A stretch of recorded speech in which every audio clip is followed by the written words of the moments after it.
So, Adam, I thought first we could talk about just some non-spoiler reactions to this episode.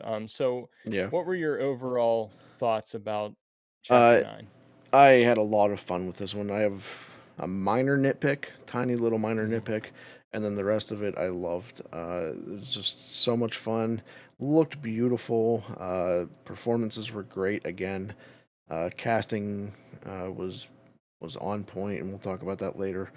Um, I loved it. Just besides that one little tiny thing, I loved it. Yeah, I'm with you. I really enjoyed this episode. I thought it was epic in scale. I was very impressed by some of the visuals that we see in this episode and the scale of one of those um things in particular that we'll talk about without spoiling anything. And I just loved how it deepened the mythology even of the original trilogy even more, I think, and especially A New Hope.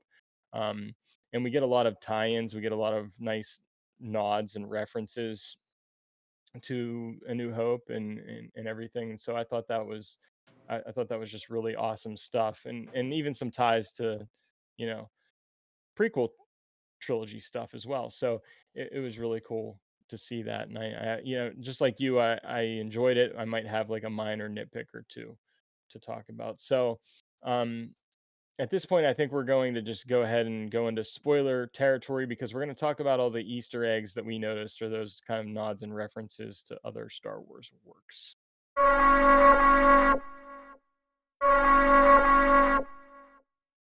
So all right, so let's dive into some of these Easter eggs. One of the first things I noticed in this episode, Adam, and if you have anything that I didn't have in the notes, feel free to chime in. I added But some.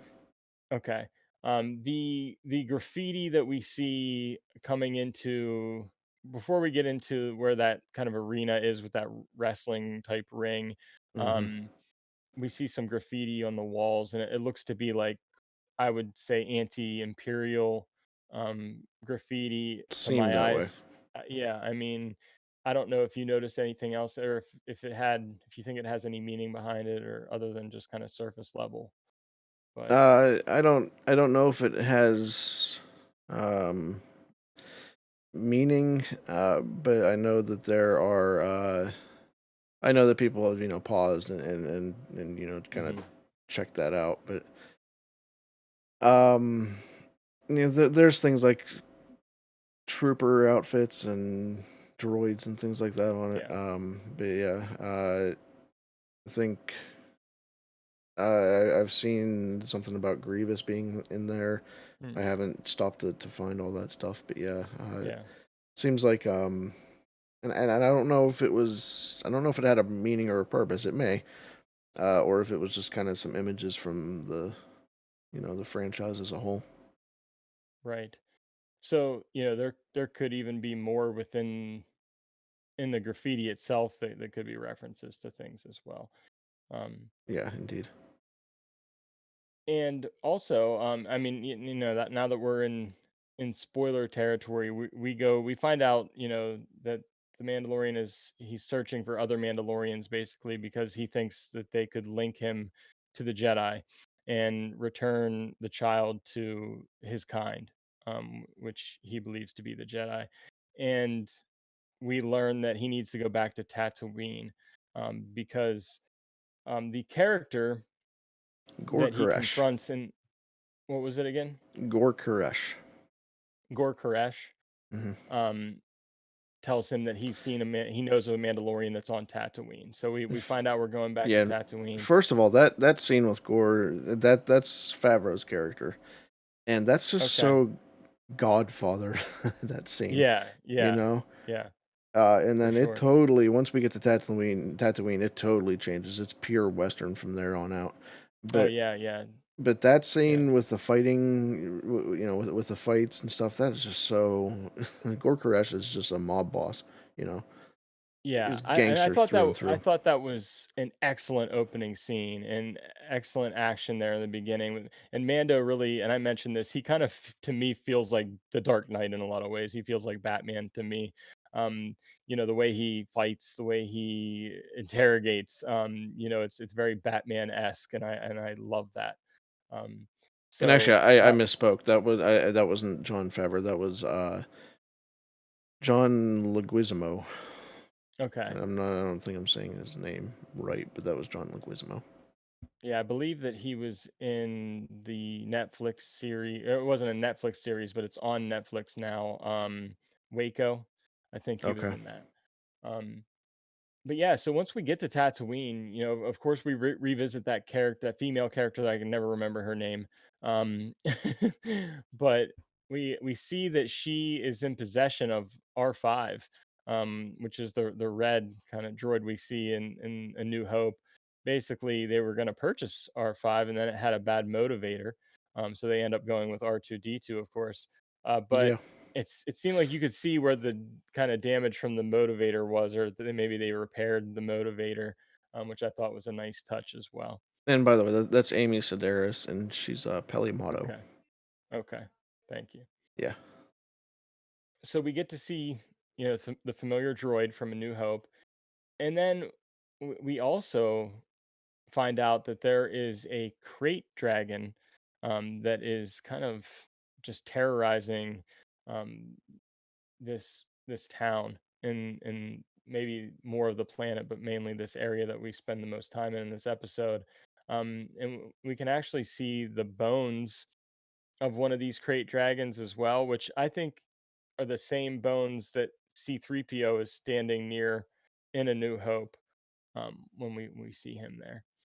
Could be. Yeah. Um, so I thought that was a cool reference. Yeah. And do you want to do you want to wait So on? the yeah we yeah if we're gonna go through the whole episode, yeah, we can wait on the Okay. pearl because the pearl is another cool little Yeah, moment. definitely.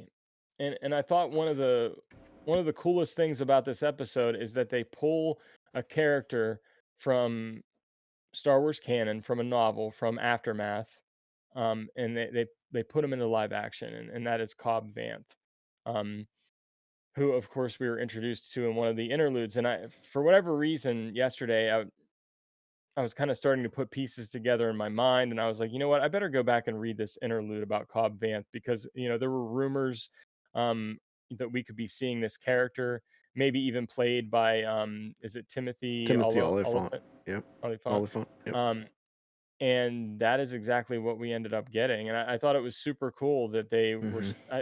And is this the first, like, I don't know, character from a new Star Wars canon novel that has been brought into live action, as far as you know? If you count Vi Marati, who's in Galaxy's Edge, then that might be the first. Mhm. Because that character was kind of introduced in the Phasma novel, Yeah, and then she ends up in Galaxy's Edge, and right. is a kind of a main character there. So if you count that, then no.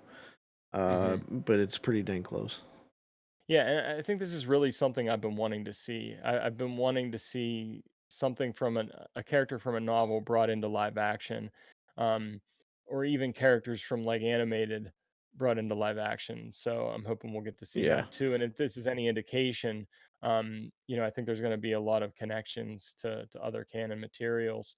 Any other thoughts about Cobb A Vanth? lot Or of any? thoughts about Cobb Yeah. Vanth because this is that was a character that I kind of was at the end of chapter 5 that I was like, what if what if they made that Cobb Vanth? What if that Hmm. guy Hmm. walking up to Fennec Shand's body or maybe body, Right.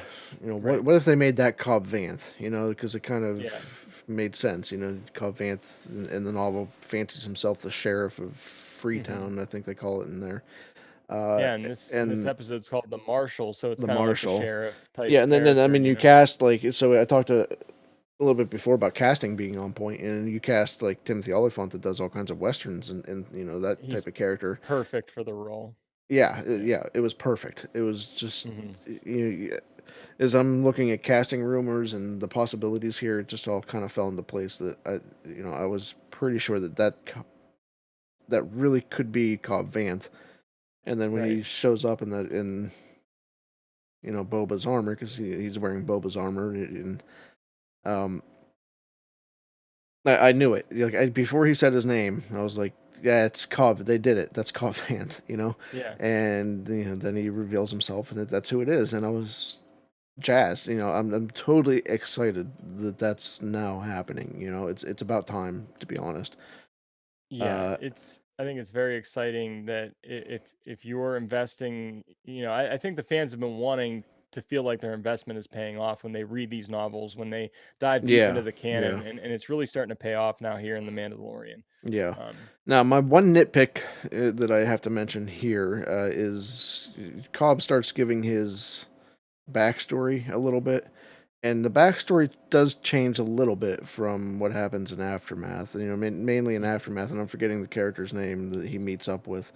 He ends up killing that character in order to, buy the armor from Jawas, which right. he still does. He still buys armor from Mhm, Jawas. That part hasn't changed.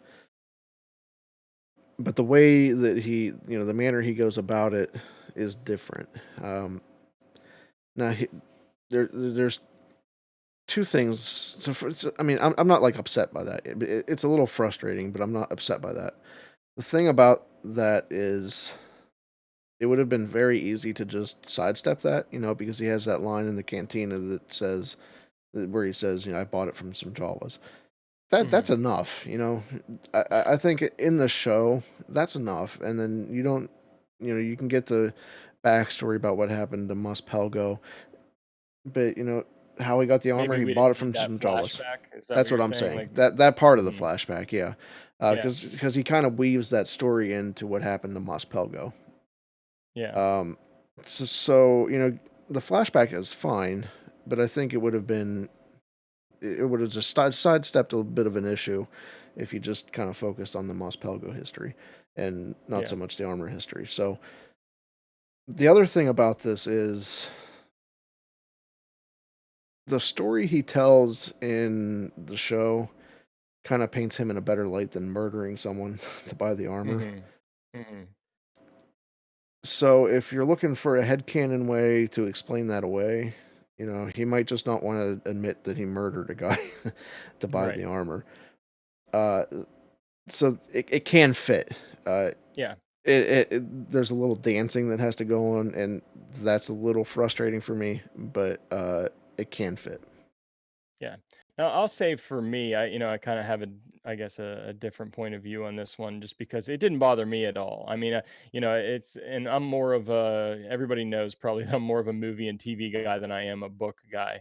Um, so, I understand there's a lot of times when whatever's on screen is going to be different a little bit. Sometimes there's going to be omissions.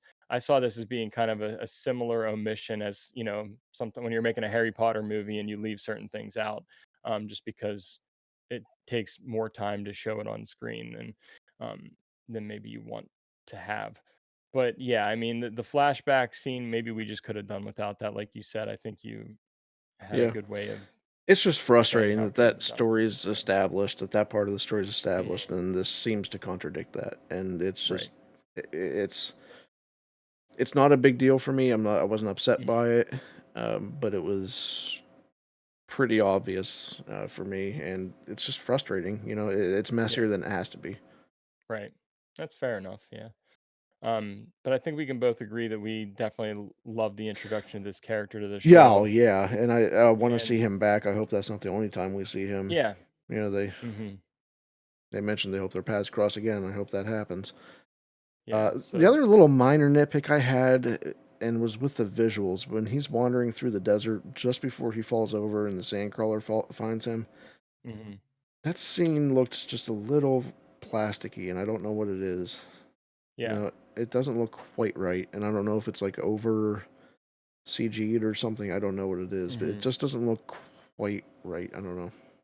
Yeah, I had the same issue, Adam, where certain things just didn't. Sometimes there's certain things with, I think, with the volume and with other, backgrounds. Certain things just sometimes don't look quite right to me, and it kind of takes you out of it a little bit. Hmm. Um, my only other nitpick would just be the fact that while I love Timothy Oliphant in this role, and I think it's fantastic. Sometimes it's hard for me when there's a more well-known actor to be in a Star Wars movie or show because I kind of like the unknowns being in Star Wars, because you feel more immersed. You don't feel like, oh, okay, I've seen this actor in a major movie before. You know what I mean? Um, but that's just a very minor nitpick because I absolutely love him in this role. It just is one of those things where it's like, oh, okay, that's him. That's him. That's that guy that I've seen in, Once Upon a Time in Hollywood or whatever. Yeah. But that's pretty unavoidable when you're Yeah. talking about casting. Yeah, that doesn't bother me as much, I don't think. But yeah, those would have been my only minor nitpicks. Just the visuals at times looking a little bit off, and then just Yeah. that So cast. speaking of knowing that guy from that thing, the next part up that we can really talk about as the ending, right? Yeah, I mean, I think before we get to that though, No, I want to get to that. let's wait on that No. just a minute. Let's put a pin in that just for a second because Okay. that's going to be a All good way right. to end it. All Um, right. All right. we did see in one of the scenes as and Mando kind of takes like the land speeder to where he Yeah. wants to go, or not the Yeah. land speeder, is it, or is Yeah. it Well, it's the speeder what's it bike. called? Speeder bike. Yeah. He takes the speeder bike, and then who was that other Cobb. character that was it? Cobb Vanth that was Yeah, it's on it. Cobb Vance he's riding with. Yeah, they're riding Okay, out. Yeah, they're riding out and, to find to see where this crate dragon is holed up. right. And he's on it Pod was like racer looked like a engine. pod racer. At least there was a pod racer engine attached to whatever speeder he was on. And that was a very cool reference to, of course, episode 1, The Phantom Menace. So I I wanted to am of that. the belief that that was Anakin's engine. People were saying that. Yeah, I haven't It watched it looks so twice yet, close to so it, and I don't know the point of making something look that close to it when so many other pod racer engines look so different. I don't know the yeah, point of making that one look that way if that's right. not the conclusion that we're supposed to jump to, you know? Yeah. That very well could be.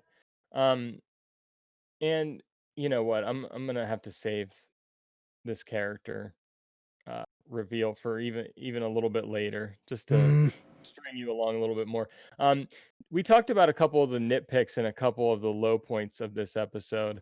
What were your high points of this episode? I mean, one thing that you everything mentioned that else. yeah, Honestly, everything else. Because just my little nitpicks there that I mentioned, the Cobb Vanth thing, and a little bit of the hmm, imagery, everything else is a high point. okay, You know? okay, yeah. I mean, one thing you mentioned earlier, Adam, was the fact that this is a western. This episode in Oh, particular is very yeah. much a western. It has Yeah. those western tropes aside from the Hmm. the beginning sequence. Basically the gunslinger that goes into this town, that there's this something going on in this town. Yeah, and even Um, parts of that and you opening have the sheriff sequence, character and kind of yeah, look westerny. As he's the right, first right. scene that we get, where he's walking towards the camera in the dark, and you just see the And he's armor got and to stuff, find the and guy who knows the guy of where he needs yeah, to yeah, go. And yeah. um, I mean, even that yeah, like the town itself. When he's out in the town itself, feels like a almost like a western part, and then he yeah, goes in and it's pure gangster. but right, but it's right. like everything else does feel very western in this. Yeah, and of course there are a lot of familiar things in this episode. There are a lot of Hmm. familiar tropes and everything, but it all looks and sounds a little bit different from what you're used to, Yeah, which makes it very cool. And I really want, and we're gonna get into like some of the mythology stuff in a later episode, um, of both the Mandalorian and the original trilogy. So we can dive deeper into those things then. Um, I thought one of my high points of this episode was how Mando takes out the crate dragon. I thought it was just a very cool, epic action scene when yeah. both he I and can't Cobb get Vance. out of my head that that's just basically Men in Black. I'm okay with that. Taking Again, it's the familiar, but going it's back in to different get that because gun, he's, and you know, right. Feels like Men in but Black to me. I loved the shot of like Cobb Vanth and the Mandalorian both going up with their jetpacks and Oh trying to yeah, take out this creature. I just thought the visuals were like the visuals film there. film level quality. Hmm. Yep, Um, the crate dragon looks incredible. yeah, it looks incredible. Yeah. Every second the crate dragon's on the screen just looks amazing. It is amazing. It's so well done. Yeah. Um, so that was definitely a high point for me. And yeah, I mean, so let's go ahead now and talk about the final reveal. You know, in the last couple seconds of the show, we were thinking the whole time, okay, Boba Fett's dead. You know, Cobb Vanth has his armor. At least that's what I was thinking. So that story's resolved. You know, they're not going to touch the Boba Fett thing. That's what I was thinking. You know, like okay, Okay. I they're wasn't not. actually thinking that because I mean I was thinking the that. armor had to get out somehow, you know. Right, So right. I thought maybe it's just the and Sarlacc spit the armor out because he didn't like the just a little taste of it or something. indigestion, yeah, between. Yeah, yeah. um, I've been thinking that since Aftermath. You know, the armor's out, Mhm. so it's conceivable that Boba Fett's out somewhere. You know, Sure. so But I then wasn't it thrown yeah, off that trail just yet, but okay. So anyway, in the last couple seconds, we see the reveal of we see Tamora Morrison, who hmm you know, of course, played Jango Fett in the prequels, hmm and he do the he played the clones in the prequels as clones, well. yeah, Um, and so we see him here seemingly returning as Boba Fett. You know, seems like it. there were thoughts about him maybe being Rex. Maybe that still happens. I don't know. Could Or maybe he's playing Boba Fett here. And you know, it seems could be like that playing was Boba both. Fett. Yeah. You know, Yeah. So you could. any thoughts about this major I'm reveal? still not so jazzed about Boba Fett being back. I don't know what you do with him. I don't know I what you do I with that character. I don't know. I don't know if he leads Mando somewhere. You know, if Right. maybe Boba Fett knows of someone. You know, Does he maybe get his armor back? Adam, do you think Boba Fett gets yeah, his armor back yeah, and puts it on again? yeah, That's what I'm curious about. yeah. I Maybe he think has a that. proper death in this series, as opposed to what happened in the How would that trilogy. be if they brought him back to kill him? I know, right? But I'm It's curious to see what happens, Phasma. but I just don't know how much there That is would to do. cement his legacy as Phasma of the of the original Yeah, trilogy. pretty It's much, just, pretty much. uh, Hopefully they won't do that, but I don't know. I don't know if I mean I've been thinking about this a little bit. I don't know if they mhm, bring if they make him the guy that, like you said, the guy that knows the guy. So maybe he yeah, leads Mando somewhere right. to find real Mandalorians. I don't know. Maybe Boba Potentially. earns his armor from Mando. Mhm, You know, maybe something has to happen there. Maybe Boba has to do something to get that armor back. right. Um, maybe I don't know. Right now, the other thing I was thinking, Mando and Child are a clan of two. What if they become a clan of three? I don't know. Yeah, you never You know. know. We'll see. So, I'm wondering if the next episode's gonna pick up, like, right there on did he leave Tatooine? I forget. I think he left not Tatooine. yet. Did No, we see no, him not at leaving? the end. No, we just see him on the speeder bike crossing the desert, Okay. and then what I guess is Boba, sees them riding in the turnaround. So Yeah, so I wonder if this, like, picks up right after that or if there's some time I would between. imagine it picks up right after it. It seems Yeah. like It seems like this is one story, Mhm. especially going between seasons with really hardly any time lost, if anything. Right. Uh, it seems like this is all going to be, at least for now, it's all going to be like Yep. sequential. We'll see in just a week. And so Adam, if you had to give an overall score to this episode, what would it be out of 10? Um, You can high do half eight, points too. high Right, eight. yeah. Maybe not, like right on the like 89. Yeah, for me, it was probably like an 8.5. Okay. Yeah, I think it's up there, but I think I need to And watch it again to that was an appreciate it more. 89 out of 100. 89 out of 100. Got you, not an Not 89 8.5. out of Yeah, no, yeah, 89 out of 10. yeah, I took your 10-point scale and blew that out. Gotcha. All right, so that is our review of Chapter 9, The Marshal. And now we're